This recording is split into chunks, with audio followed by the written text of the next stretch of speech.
Welcome everyone to MC in Review. This is season 2. It's your boy Sal. It's a Muslim. Hope everyone's doing well out there. It's been a while since we gave a show. We had a bit of a break with the Marvel Studios movies, but 2026 is around the corner and we're very excited to talk about the future ahead, the road to Doomsday. We'll talk about some of those Doomsday teasers as well. But first off, let's introduce our panel. We got Quay over there out in Phoenix. How are you doing tonight? Always doing good. Um, we do the spiel quite often, but I've always been wanting to hop back into this MCU and review. Got a lot going on this year. There's tons and tons to talk about, so I'm really excited that we've found time to get together so we can get this season 2 started. Yeah, I mean, there's definitely so much excitement, especially going to our first Avengers movie post Endgame. So everyone, I think in general, even though a lot of fans have been kind of turned off by the franchise lately, I think there's some excitement going into this new Avengers movie that comes out in December. Randy, how you doing over there out in Jersey? What's good with you? Yes, sir. We survived, Snowmageddon in 2026, but happy to be here in the new year and chatting some Marvel Cinematic Universe, all Marvel things property. Got some Rivals gameplay going on that's been helping quench the thirst, as we only have two Marvel movies coming out this year, but excited to dissect and break down what we're anticipating and talk about our favorite superheroes from the Marvel umbrella. Yeah, it's kind of sad, back in the past we'd have a Spider-Verse film maybe and a Fox X-Men film. And now with Marvel Studios taking the helm for all of those kind of franchises, I think that it's slowed down the number of movies that comes out, but hopefully that means that we get some high quality movies this year. I think the brand really needs it. You already know as soon as the movies come out, everyone's gonna be like, "Well, Marvel's back." They're all, "I told you we're back, guys." Um, A and you even saw it never too ending carousel. with the teasers. And speaking of teasers, we could jump right into it with the Doomsday teasers. Right when the first teaser comes out, some guy on a motorcycle rolls up to the house. Deep cut fans know, like, okay, it's Steve Rogers here. And then we see Steve Rogers with a baby, presumably with Peggy, after he went back in time to return to Infinity Stones after the events of Endgame. And then the second trailer, we see uh, Thor in a moment of prayer, and as he references his daughter Love from Thor: Love and Thunder. And then that third trailer, I think, is when the excitement really started to heat up. And I think a lot of it was because there were some characters that a lot of fans are very uh, fond of, especially this iteration of the character, and that's Cyclops. And in that moment at the end of the trailer where he's shooting out his optic beam, there's sentinels everywhere. We see some other characters in that trailer too. We see old Magneto and Professor X looking geriatric, looking like they're ready to die again in this movie for like the fourth time in the franchise, at least Professor X at least. And then the fourth one, I would say the reactions have been a bit mild. It's more similar to the first two trailers. And that one had Wakanda and Talokan, along with Ben Grimm from the Fantastic Four, introducing himself. I think that was kind of the cool highlight of that particular teaser. The Russo brothers have come out and said that all of these are essentially just teasers, just a little hint, and that the actual trailer hasn't really been out. My speculation is that the trailer is going to come out during the Super Bowl, and we'll finally see Doctor Doom in that trailer, Hmm. Robert Downey Jr.'s Doctor Doom. So I think there's a lot to be excited there. But I'll hand it off to you guys.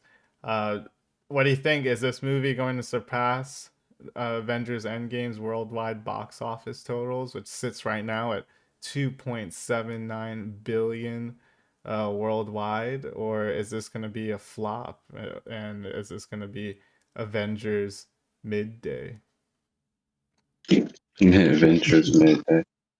I mean, you talk to some people, um, they would tell you that this has been a very bad saga.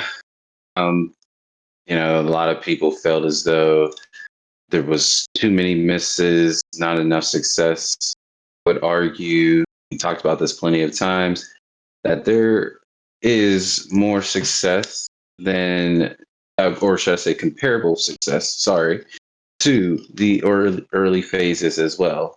Where, we've had movies where people were not that keen, you know, they did not really like them as much. They felt like maybe they weren't that bad, but they also weren't the greatest. And then you had films, like Avengers 1 that everyone really had, everyone really loved. Iron Man 1. You had people really enjoy um, the Guardians of the Galaxy, which was a surprise one because at the time, very obscure, Marvel characters, and fans really bought into them. So you had all this, going for you early on with a lot of, you could say, mid films, like the kids would say these days. And the MCU was still very successful. People were still very excited to go see films. Um, but then we get to, phase three, where everything has culminated, where we reached this point that we've, been waiting for, where all these movies finally come together. We get Infinity War Endgame. And I think because of phase three having a lot of culmination type films, when you look at even Civil War, which is essentially Avengers 2.5 type of film, when you think of the fact that we got Black Panther, which tied into Civil War as well, or at least a pseudo follow up to it. People were excited about that. We got Spider Man, which was another pseudo follow up. So when you look at that type of stuff, you really see that phase three was primed to be a really good phase for the simple fact that people, um, there were a lot of storylines that were, tying up or that were finishing and making sense. So it was never fair to always compare this saga with the one phase that people really, for the most part, all agreed that that's when the MCU was hitting on all cylinders. So I always said, we talked about this. We've had Multiverse of Madness, Brand New Day, or sorry, No Way Home, um, Wakanda Forever, Guardians 3. Am I missing one there? Am I missing one? I feel like I'm trying to remember that's Multiverse of Madness. Yeah, Um, you said that one. and I said them. Okay, so yeah, we've had those films. Those films were all multi. Oh, and Deadpool Wolverine. Those films are all multiverse Yeah. films. As much as people like to complain about the multiverse not being the greatest, those were the ones that were praised the most. And then a lot of the shows that had nothing to do with the multiverse, a lot of people didn't give them, due justice. So it's it's kind of frustrating to hear people complain about something like that when the thing that they've really enjoyed the most this entire saga has been the multiverse type movie. So, and then coincidentally, and I too, the last Avengers movie here, these last two movies are going to be multi movies, and everyone, they're looking forward to it. So, with all of that being said, I do think it is it is a shame that we couldn't end this on Kang like we started. But the fans are talking. This is what fans want. The reason why we're in this position is because of the majority of fans, wanting what they want. So I'm hoping this really delivers. I believe it will. I'm curious to see how a lot of this stuff plays out with like RDJ coming back as Doom, um, seeing how some of these legacy characters fit into the movie. Because it's going to be a long movie, and there's a lot of stuff that they're probably going to have to introduce a little bit to get things to at least make a little bit of sense. So I'm curious to see how it all is going to work out. But with the Russos coming back, I'm pretty confident. I mean, there's a reason why that first phase, that first saga ended very well, and why everyone enjoys the MCU. So I'm excited. These clues, I feel like there's a lot that he's leaving off.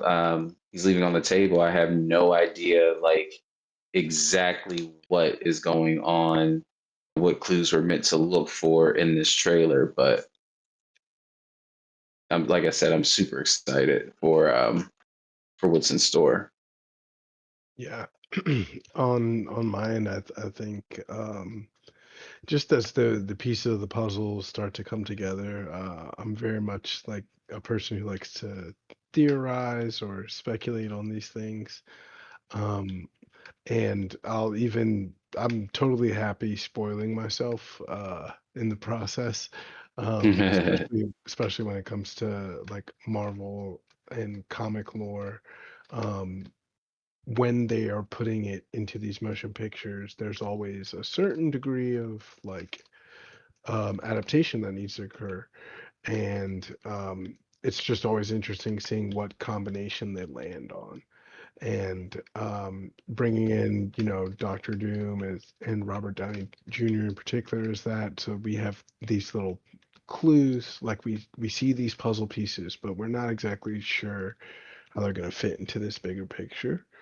hmm And I think that's what we're going to start to see throughout this year. I'm really excited for the Spider-Man film, because I think something huge is going to happen, and it's going to explain why we're not going to see Tom Holland, and maybe other certain characters in Doomsday, and or maybe they have a lesser role, etc. Maybe they are still there.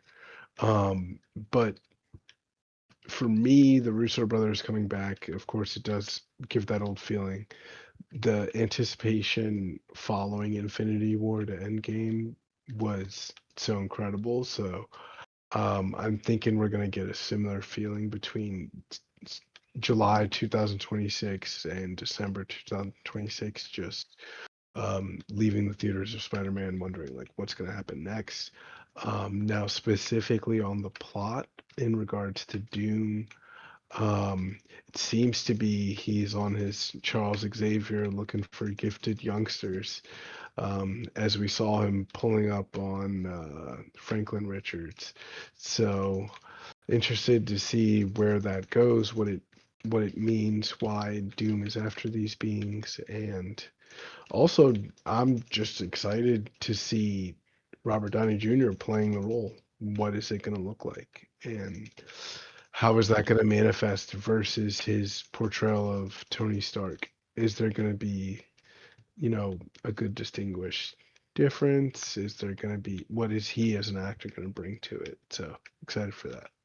Yeah, my guess is that he is gonna go completely away from the Tony Stark character, and this character might look like Tony, but I think that's where all the similarities end.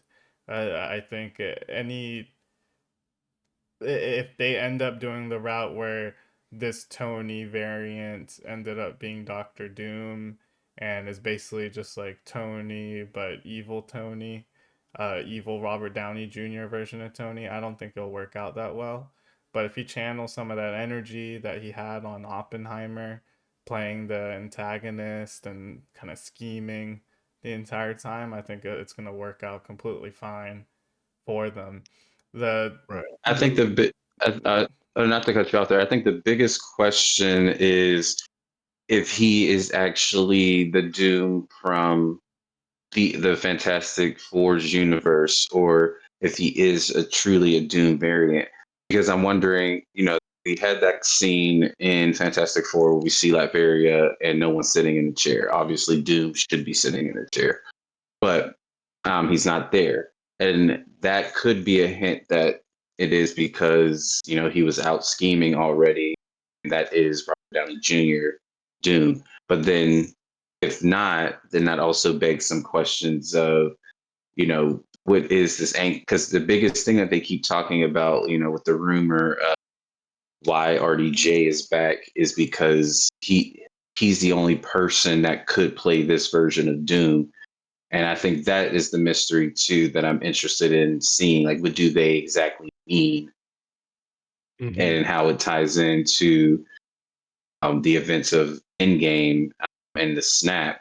Um, So I'm very excited to see that part. Just kind of reiterating that, just Yeah, because yeah, that's gonna be interesting. And then Randy, your point, the kids actually think I think that might have something to do with him gaining more power to do what he needs to do to eventually shape Battle World. Spoilers. That's what we're going to eventually lead into Secret World. So Yeah, yeah. that makes sense. yeah. I mean, if you recall, at the end of Fantastic Four, exactly one is the scene with Sue Storm and Franklin running into Doctor Doom, and you see his mask. And then there's also the end credit scene in Thunderbolts where they're seeing the Fantastic Four ship come in, but in the trailers, we noticed that Ben ends up running into the Wakandans and does not see the new Avengers, or at least in that particular clip. So I wonder, like, Hmm. how is the new Avengers going to fit in all of this? It almost feels like they're like side throwaway characters that are just gonna be there as like a meat shield to maybe one of them will end up dying, just like in their movie, the Taskmaster ends up dying to kind of set up the stakes. I wonder if and the any of the or the new Avengers characters are going to be disposable. My guess is Sentry will probably get his ass kicked early in the movie just to kind of show the stakes of the film, just like how they did it with Hulk and Thanos at the beginning of Infinity War.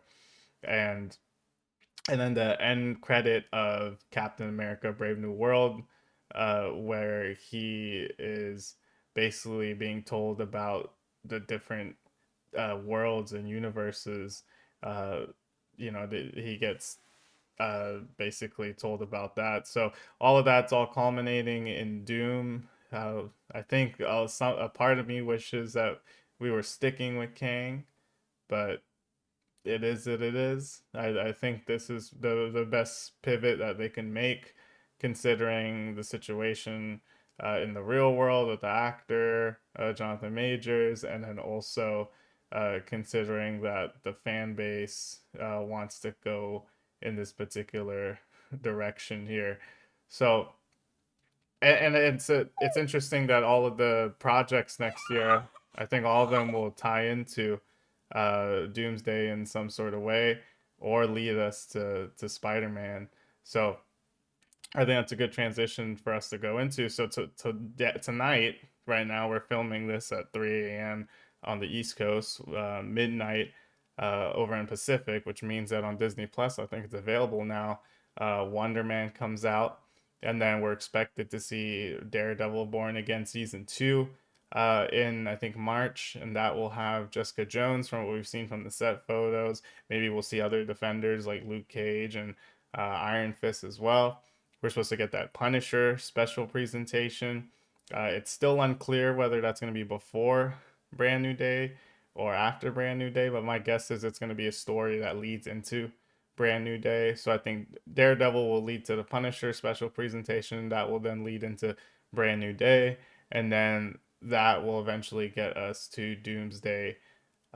So we have a lot headed. I know we don't have that many movies. We only have two movies, but it seems like all these shows are going to have actual importance to the films themselves. And then some of the animated shows coming out, X-Men 97 season 2. There's a lot of speculation that this new X-Men that we're seeing in the live action universe is related to this particular X-Men 97 cartoon Mhm. universe as well.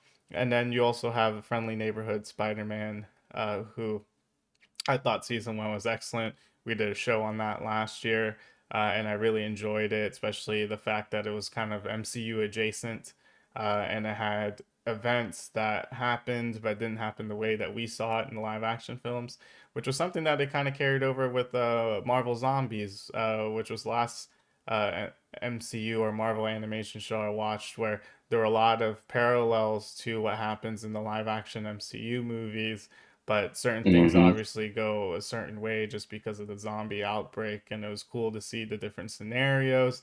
I mean, you got to see Blade, Mahershala Ali Blade. It wasn't voiced by him, but it was his likeness, his version. When they created it, they probably expected Blade to already be out at that point. And then there was a tidbit of dialogue where he talks about where he talks about Moon Knight and how Moon Knight basically died and he took over the Avatar, and maybe that's a bit of a hint of where they're gonna go in the live action movies with a Midnight Suns movie, or maybe they'll do a Midnight Suns show. Who knows at this point? The future, they just haven't showed too many of their cards moving forward. All they've really shown us is okay, we're gonna get to Doomsday, and then everything after that is right as of right now. It's just a bunch of speculation. But yeah, I love that Marvel Zombie show just because it did show us all these different iterations in the timeline, just like the Ancient One told Hulk in Endgame, right? Those branches in times that happened, or in the TVA, Deadpool, Wolverine, that idea that when things switch up, the branches will of time will diverge like that. So I'm excited to see, okay, so how is that going to come into play in Doomsday? Because I think if they don't have any multiverse elements in the film, then it will really feel like the phase was all for nothing. But I think if this particular movie has that multiverse element in it, and they could do it in a way that's unique and doesn't feel recycled, because I don't think they could do the same kind of plot with Endgame where they're trying to change time in certain ways, and also they messed with time in Loki, and we've seen it in all these different series. Like you said, Multiverse of Madness also had some multiverse plot line in it. No Way Home, and all these different movies that uh, kind of are supposed to be the glue of the multiverse saga. It would be very sad, I think, if Doomsday doesn't have a lot of that tied in. And based off the teasers we're seeing, especially seeing Captain America back, especially the Cap that went back in the past to be with Peggy, there has to be, I think, that element in it. So hopefully we get a trailer that shows us enough of the cards without showing us the whole thing. But I'm just super excited to see Robert Downey Jr. as Doom. I think he's going to do a great job. He's a great actor. I don't think he would just take on this role just for a paycheck. I think the Russo brothers and the writers they have up in there, I think Kevin Feige, Marvel Studios, I think they know how much is on the line with this particular movie. I think Spider-Man is going to do over 1.5 billion, maybe get over that 2 billion mark. And I sure think Endgame, or not Endgame, that Doomsday will as well. I just don't think it's as easy to get to that 2.79 billion global worldwide total uh, that Endgame had, just because Endgame came out in a pre Disney Plus world where those Marvel Studios releases, you had to get them in a traditional way, Blu-ray, or you had to wait for it to come out in your favorite, maybe on Stars or HBO, that type of premium channel. But it's not like now where you have a Disney Plus subscription, you wait long enough and that movie will come out. Uh, and that's how it was for Endgame. So for Doomsday, I could see some fans, even fans who are diehard fans, maybe they just can't afford to go to the movie theater either, or other factors involved, or the economy. But I just think that it's not the same environment, that same kind of setting that we were in, where going to the movie theater was something that people looked forward to. Now it's they just wait for it to come out on stream, and they could watch it in the comfort of their own home movie theater setup. What do you think, Quay? There, I mean, do you think that's going to play a big factor in terms of how successful the movie will be? I actually don't really, not for this specific movie. I think a lot of a lot of studios are getting a little more wise about picking and choosing how they release films back onto to streaming. I think we're going to see that with films like The Odyssey. Uh, it won't be available, you know, for streaming for a while. I think it'll be available to buy and stuff, on like Amazon and things like that. But I don't think it'll be like readily available. So it's the same feeling I have too with Doomsday and eventually even Wars and even honestly Brand New Day. If we're gonna be honest, there these are two films that we know they deal with characters that everyone's going to want to see. As we know, nostalgia buys, which again is the reason why the films that did the that were the most successful and had the most numbers were the films that dealt with a lot of nostalgia or that connected to things that we liked originally from the MCU. So films like we mentioned, the films like Wakanda Forever. Obviously, there was a huge depth and um, reverence towards that movie because of Chadwick, and so people were going to go see it, but people were already excited to see it because it was a follow up from something that they were excited about originally anyway. Same thing with Guardians 3. Everyone was excited about the Guardians 3. They loved Guardians that came before. All these new characters that, people didn't fully want to, I just honestly say didn't want to resonate with.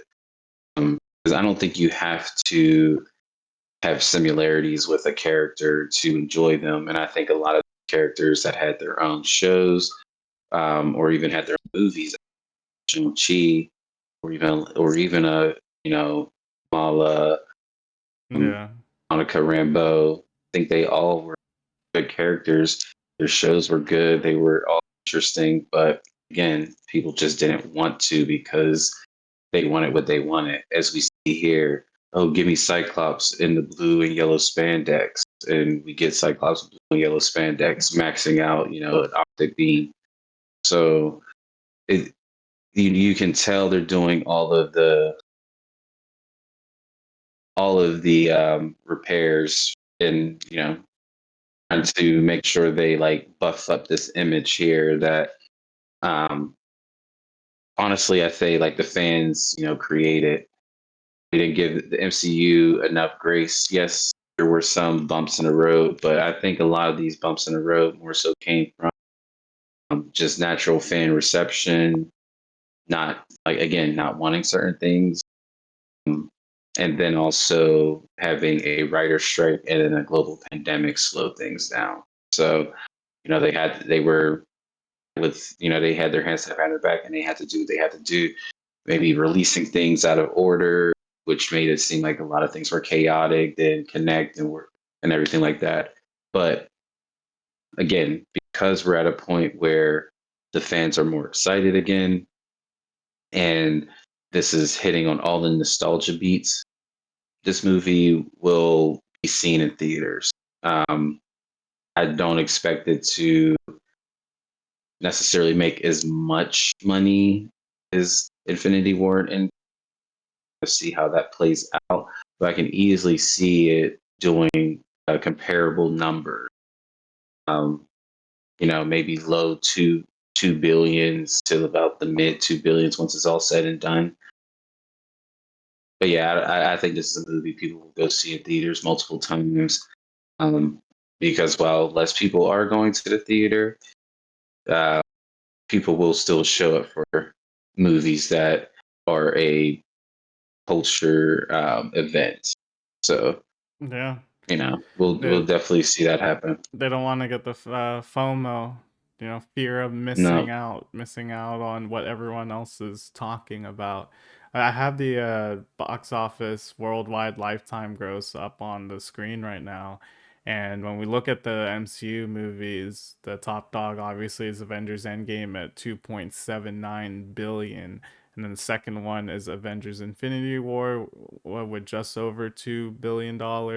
And then Spider-Man No Way Home was just under 1.9 billion. Very impressive considering it was still COVID at the time. And then after that, it's Avengers with 1.5 billion worldwide. So does it have to get to two to be considered successful? I don't think so. Just because as long as No. if it gets above 1.5, it's technically more successful than the first Avengers movie, and I think that in itself is a success considering some of the box office quote unquote flops that have happened in the MCU lately. Um, and then you see their Age of Ultron at 1.4 billion, and then Deadpool Wolverine at 1.3.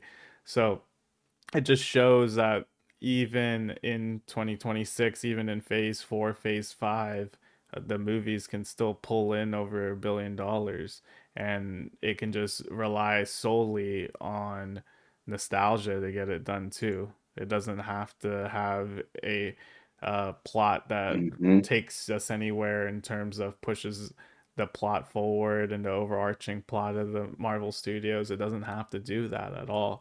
It just has to invoke that emotion. And we were just talking about emotion, uh, and it could really make a difference. It can make a movie that uh, and I think movies such as maybe Ant-Man and the Wasp, Quantumania, uh, it kind of loses that as well. Whereas I think some folks aren't invested in some of these characters, maybe because of some sort of bias that they have on their own accord. But at the end of the day, the audience is the audience, and they're gonna have their feelings about who they want on screen, how things should go, especially with a intellectual property like this that's well known and everyone has their opinion. Even the whole casting of Doctor Doom, some viewed it as kind of going backwards, like, oh well, you're gonna undo everything the Endgame did. But the thing is, we have no idea what the movie is about, how it's supposed to go. Is again, is this a variant of Tony Stark, or is this just they just got an actor that they really liked working with and thought it was really cool to kind of flip things and bring him along. Um, and with the Russo brothers directing, there's really not going to be a bad movie. Well, what's the worst Russo Hmm. brothers MCU film? Uh, Winter Soldier or Civil War? That's how high the bar they've set in terms of this particular universe.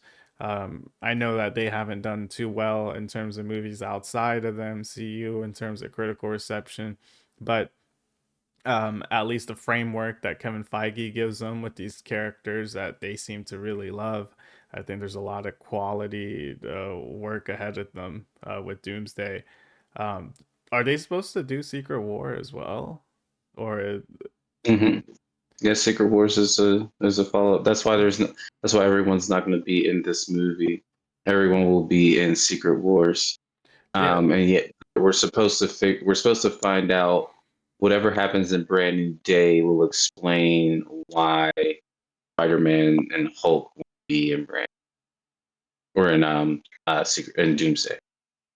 Yeah, because Hulk will be a side character in Spider-Man. I mean, Hmm. for what we know so far, like officially, we know that Mark Ruffalo is going to be in the movie and John Bernthal is going to be in the movie. We're speculating some other characters, such as maybe Jean Grey, or maybe some mutant that is related to uh, the main X-Men cast. And then outside of that, the other rumors that I've heard is the Hand is involved in this film. The Tombstone Hand. is in this film. There's going to be a lot of the Rogues Gallery just kind of in the film in passing, kind of like in Fantastic Four. And from what I heard is, you're Hmm. going to have the Scorpions of the world and some fan favorites. I mean, Spider-Man, I think, has the best villains I think in the MCU, the most iconic at least. Um, So there's a lot of potential there, and what is going to happen with Hulk? The rumor is Hulk is going to turn savage again at the end of the movie. So maybe there's some sort of telekinesis involved, especially if there's a mutant involved. That's why I kind of think maybe it is either Jean Grey of that universe, or maybe an offspring, kind of like what they did. They already did that in X-Men '97.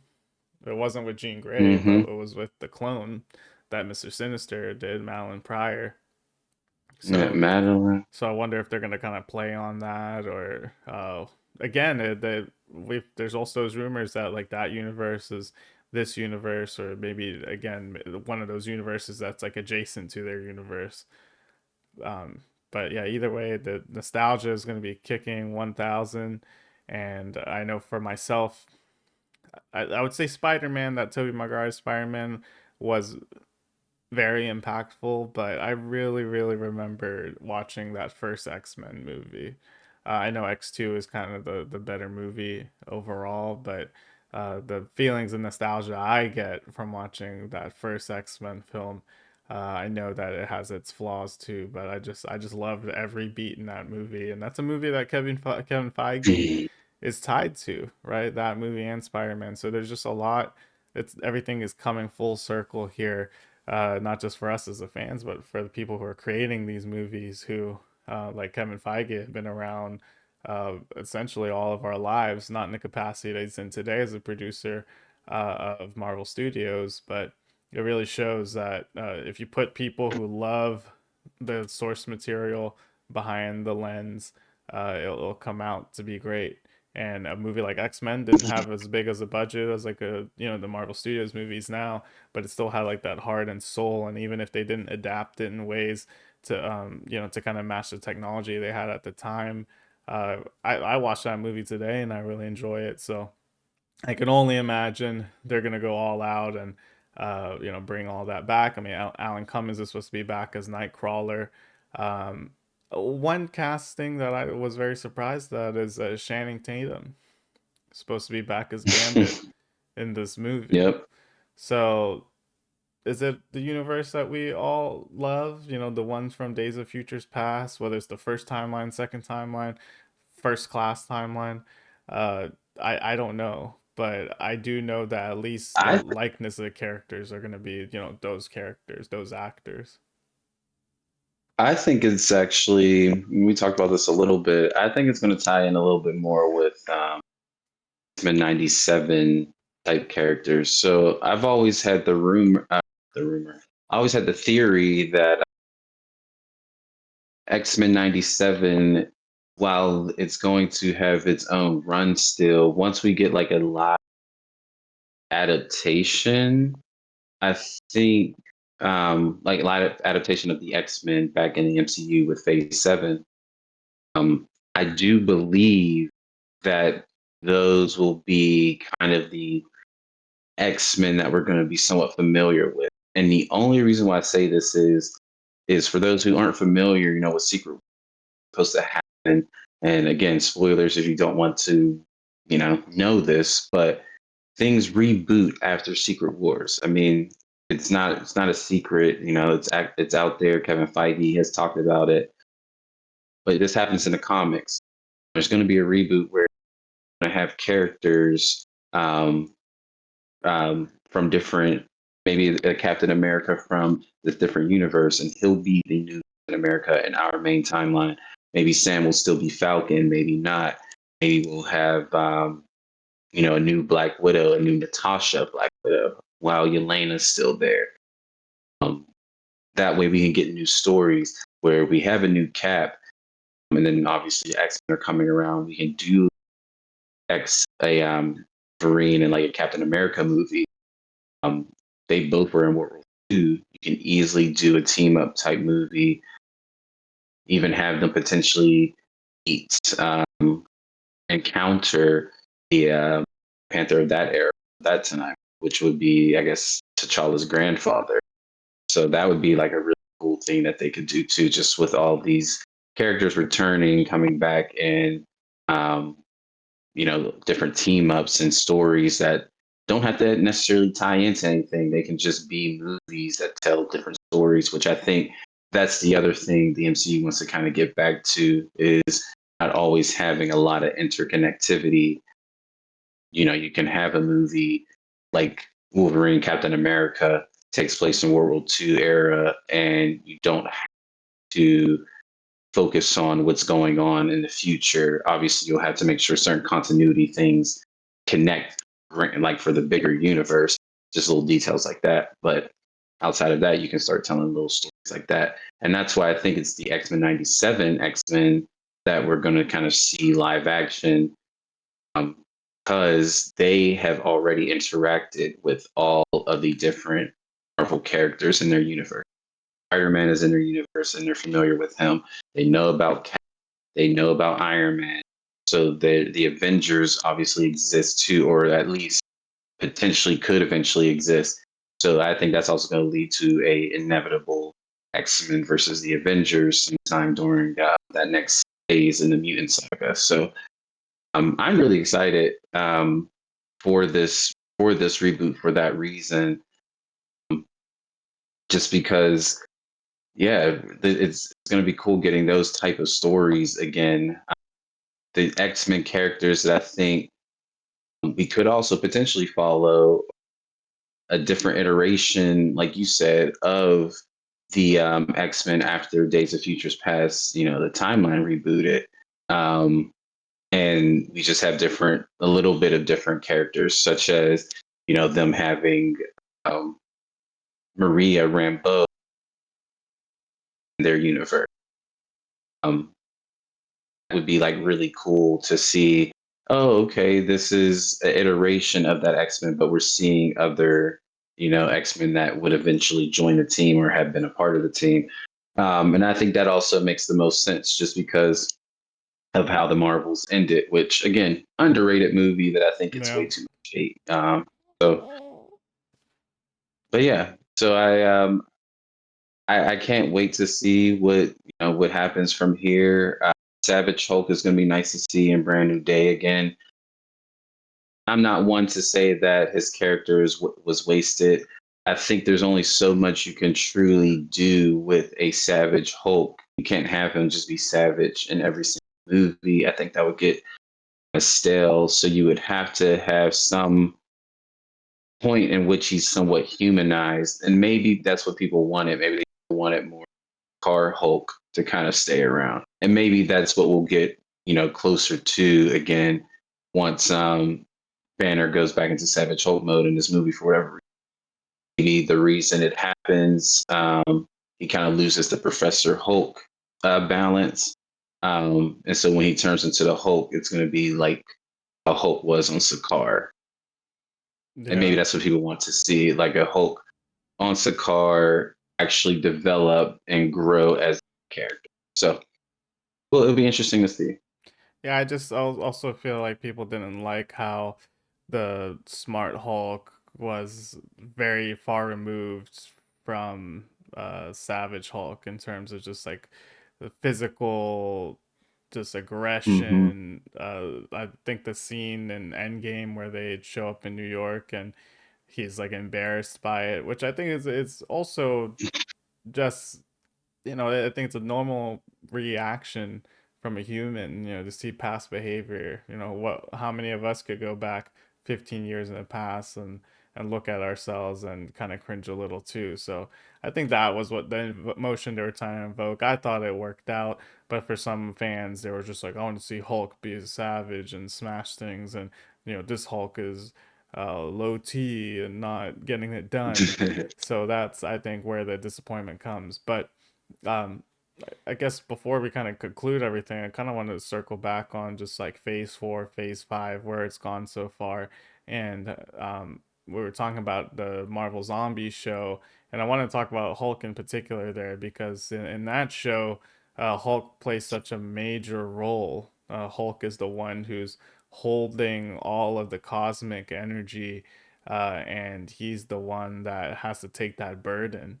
Um, and the show does a good job, I think, bringing back some of the characters from Phase 4 and Phase 5, whether it's the Black Widow characters, Yelena, Iron Alexi, Maiden. yeah, exactly, Iron Maiden, or whether it's the Shang-Chi characters. Uh, we got to see Wenwu, fight zombies like that. That's pretty, for me, I thought it was really cool. Having Kamala and Kate Bishop and Riri form like a little mini team, this Young Avengers team, where I think as they're trying to call it champions. I think that's really cool as well. So it's like all of these things that they're planning to do, and us seeing Blade, who's Moon Knight in this version, in Marvel Zombies, just seeing that, I think allowed, at least for me, to see the vision. Like, okay, I see where they were going.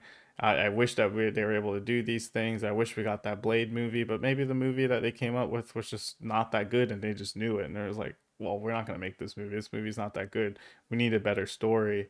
So hopefully, waiting till post Doomsday, post Secret Wars will pan out there. But what are your guys' kind of thoughts in terms of like the road to Doomsday, how we got there? Like, has these films and these TV shows been up to par, or has it really been as mid as the loudest people on the internet have proclaimed? And it seems like that's the running narrative in the mainstream as well regarding the Marvel brand. No, say before I answer that, with Blade, yeah, it was honestly very disappointing to not get a Blade movie. Especially it seemed like they had some plans where Blade and Black Knight from Eternals, Kit Harington's character, seemed like they were gonna have like a team up type movie. Maybe Black Knight was gonna show up. But I'm excited that it seems like that they are rumors are heavy that a Midnight Suns is going to be coming out. That's going to make me really excited. We'll be able to see characters like Werewolf by Night, um, Blade, Moon Knight, Ghost Rider, even Agatha can come back. We can have we can have Doctor Strange, or we can have a different type of Doctor Strange, like a Brother Voodoo. Which that would be really be a nice introduction. I think a lot of people would really like that. And then, like you just mentioned, champions. I think that's where we're heading because I think they were setting the stage for Young Avengers. But I think they feel like it'd be easier to call it champions because at this point, Haley Steinfeld is almost 30, and while you can say in the grand scheme, she's younger than the rest of the Avengers. That would active like a Banner, um, even like a Shang-Chi and things like that. Clearly not young. So to call them champions, it's much better. So I'm excited about that.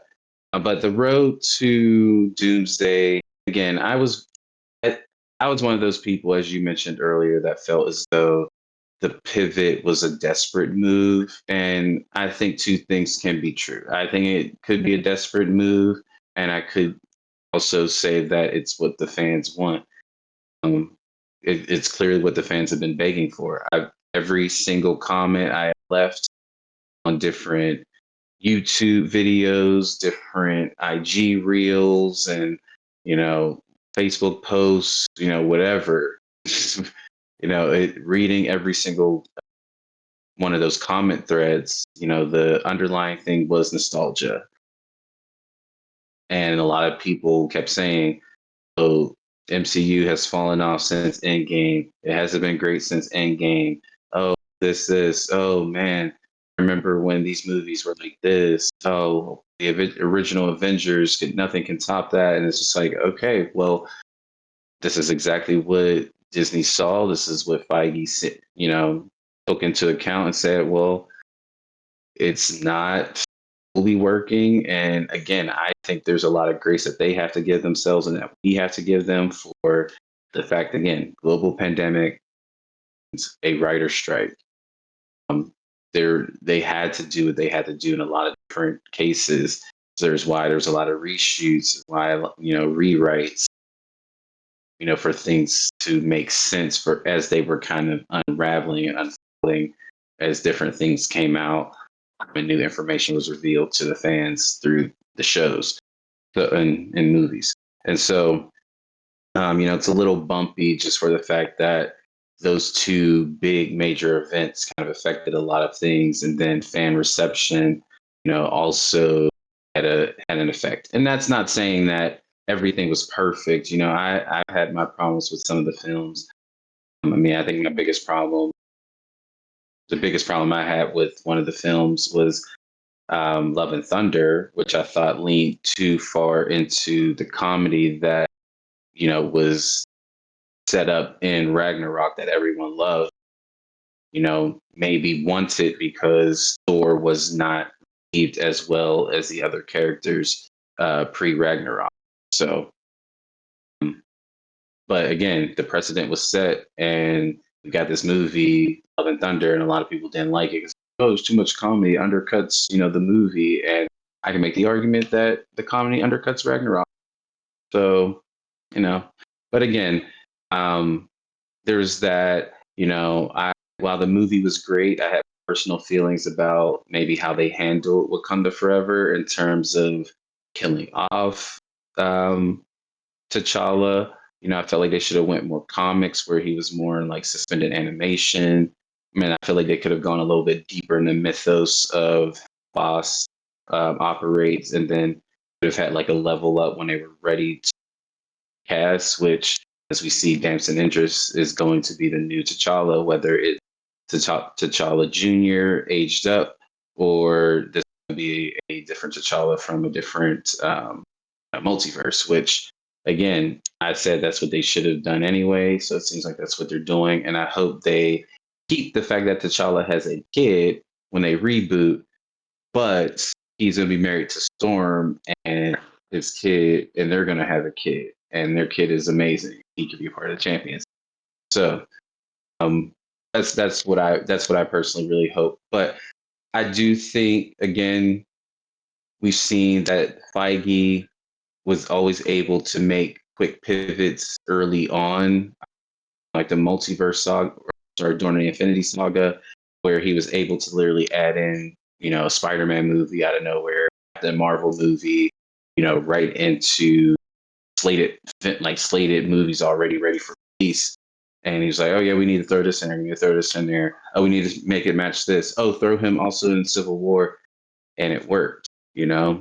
So I think they're going to handle this very well. I think the slowing down also has helped and worked in their favor, because it's giving people more hype to kind of fit in and grow in. And I think at the end of it all, it is going to be a great product. But it wasn't an easy road. I think it was more so because of forces that they couldn't control outside of things that were their fault, or you could say that they meaning Disney and the MCU. Yeah, I mean, it was interesting. You talked about how they, had to pivot there and back during this phase, but there was also some parallels with the Ragnarok point you made, where Ragnarok was almost kind of like a pivot as well with the Thor Mm-hmm. character and switching up the tone of the character. So it's just something that they've always just done. They've know, like, okay, well, grandioso, Shakespearean Thor is just not working out. It's just the people are not liking that. There's folks that love those movies, but the majority are lukewarm compared, at least in comparison to the other films. So they are always just Mm-hmm. trying to figure out, well, okay, if that's not working, let's switch it up. Let's, now we have all these characters, let's put them into the mix. Randy, what are your thoughts here in terms of the road to Doomsday and how we got here? Yeah, I think for me, the biggest description of where we stand with the MCU in terms of the road to Doomsday is Marvel is kind of a victim of their own growth and size in terms of when you've cast as wide a net of storytelling as they have. Um, I think it's a better time than ever because there's truly something for everyone. Um, but I think also because of that, we see the polarity within the reception of the fan base where, some everyone kind of has like their piece of the pie that they really like, and then but they're like, but when you that specific slice over there, nah, that's not for me. But there's someone else who's eating that same slice, like, yeah, I love it, but the stuff that you like, I don't care for it all. I think we're seeing that with like some of the Thunderbolts reception, like how some people are actually like open minded and like, you know what, actually that was a really good film. Critics embraced it, but general online casual was someone who's like, why should I even go see that? And I think a lot of them also were able to get converted on stuff like that. I think we're seeing a similar thing happen with the Fantastic Four, which came out to lukewarm reception, but I think it will stand the test of time of being a really good movie. And I think it's, to me, also, I think it's a movie that streams well. Like, if you want to just like get the family together and watch a movie over, like, I bet I would love to see like statistics of how it streamed over the holidays. Um, just I feel like that hitting streaming platforms and getting a big push there, um, as well as critical acclaim, is going to help that movie be looked upon better than maybe one, people weren't really anticipating it as much as Marvel would hope for. And also, again, just ticket sales. Marvel again has, just become a victim of their own success. So if it's not 1.5 bill or more, it feels like it's too small. Um, but again, I think heading into Doomsday, there's a really good foundation laid. Excited to see what the Russo brothers have, started to cook together. I'm fine with two movies if the quality is there, Yeah. considering that the TV series, all of the way that they've woven in the Netflix Daredevil, all of that has us eating for days.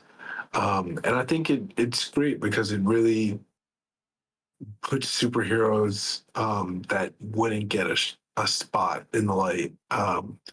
We have a full series on Moon Knight, and who knows if we'll get more of that. But just the fact that like that even exists and got the budget that it got, and to me that's awesome, and I want to see more of that. I want to see more of X-Men '97 and Spider Verse as well.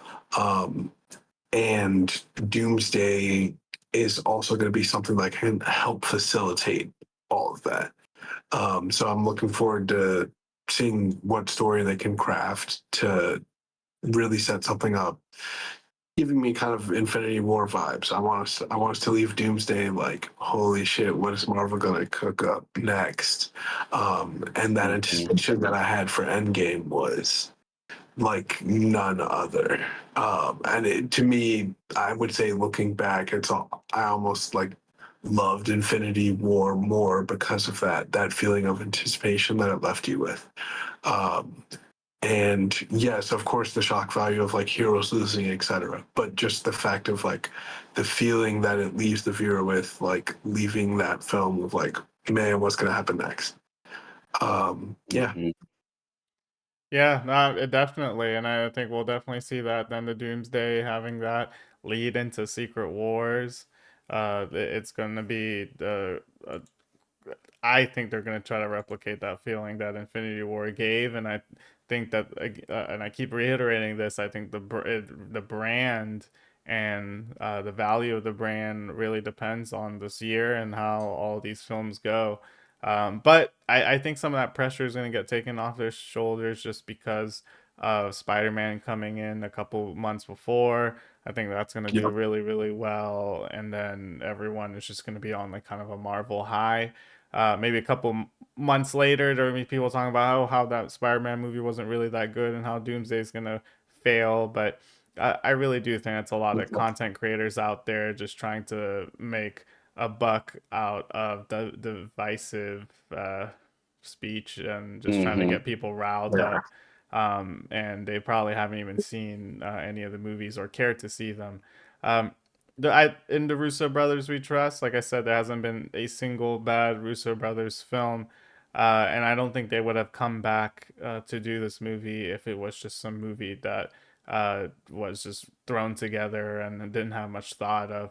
Uh, we all know everyone's legacy is on the line here, even Feige included. You know, they've built this whole thing, and now they're trying to figure out how do we land this? How do we land this ship so that we can kind of get all the passengers off and get this new crew on board and then take off again. So there's a Yeah. lot of uncertainty there for sure about the future of Marvel Studios. Um, Yeah. Even just real quick, I want to touch on in relation to Spider-Man, the recent news that Sony is now fully willing to cooperate and allow Marvel to absolve the rights to the Spider-Man universe characters. Um, I don't necessarily think that that means we see a huge change in script for the upcoming Spider-Man film, but I think it definitely means that we'll see some like seeds planted of future Spider-Verse, like Spider-Man type things. Um, would love to see Tom Holland go up against a Carnage type figure or something like that. So that would be really cool. Um, and that gives me positive hope that Sony is now more willing to play ball after seeing and doing multiple films on their own and saying like, okay, this isn't working. yeah, I mean, it wasn't working because the movies weren't good quality, and uh, everything from comic book accuracy to casting to pacing of those films. It just feels like those Sony films were stuck in like the 2000s. They feel like they would have been good films if they came out before The Dark Knight in 2008. But just Mm. in terms of today's quality, it's just, especially the quality, the standard that the MCU has set, it is very high. So I just don't think other studios can replicate that, and it speaks to the high quality of work that Marvel Studios has done over, almost the last 20 years now. At this point, 18 years. So, shouts to Feige for letting all of our childhood fantasies come true. Pause. Uh, but it's really just a great time, I think, to be a fan. I think all these people who are complaining just didn't live before the drought, right? You'd only see like one Spider-Man film every like 3 to 4 years, maybe X-Men film every 3 to 4 years, and then those X-Men films are just Wolverine films. Now we're gonna actually get a vision that's in We line love with the that black comics. leather. We made it work. We did. We made it work with what we had. Yeah, I mean that was Hmm. just the aesthetic in the Yeah. 2000s. We That were the just like, you know aesthetic. what? Fuck it. Like Yeah. Well, I think that's it for our show. We've been talking for over an hour now about the MCU. So glad to come back with season two and talk about the upcoming movies and shows. We're gonna dive into that Wonder Man next time.